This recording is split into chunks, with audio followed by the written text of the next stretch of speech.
oil.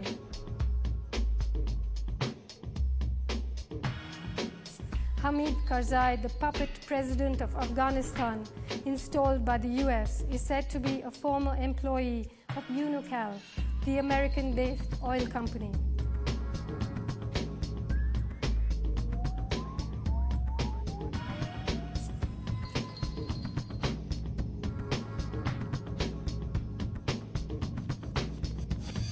The US government's paranoid patrolling of the Middle East is because it has 2/3 of the world's oil reserves.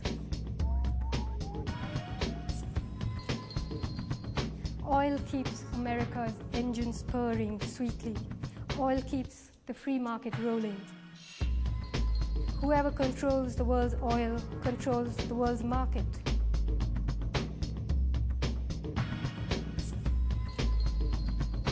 And how do you control the oil? Nobody puts it more elegantly than the New York Times columnist Thomas Friedman.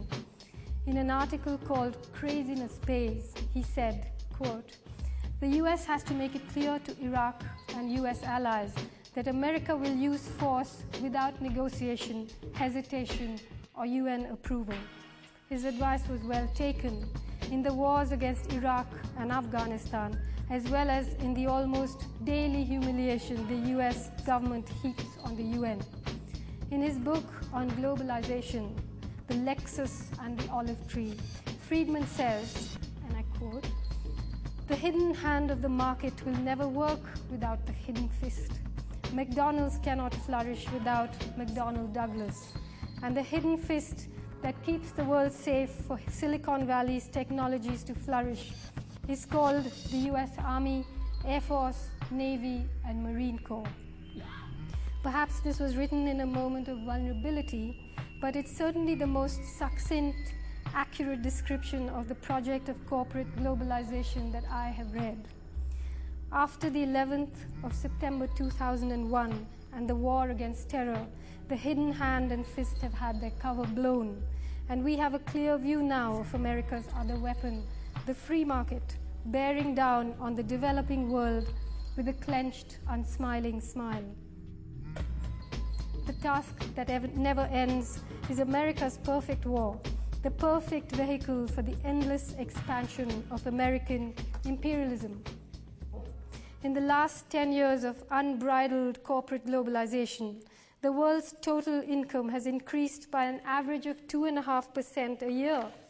And yet, the number of poor in the world has increased by 100 million. Of the top 100 biggest economies, 51 are corporations, not countries. The top 1% of the world has the same combined income as the bottom 57%, and that disparity is growing. And now, under the spreading canopy of the war against terror, this process is being hustled along.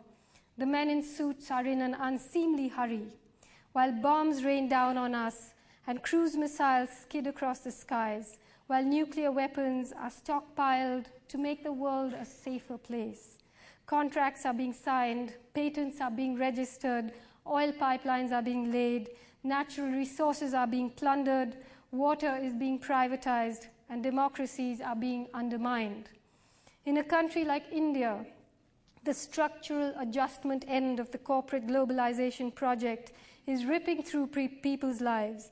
Development projects, massive privatization, and labor reforms are pushing people off their lands and out of their jobs, resulting in a kind of barbaric dispossession that has few parallels in history. Across the world, as the free market brazenly protects Western markets and forces developing countries to lift their trade barriers, the poor are getting poorer and the rich richer.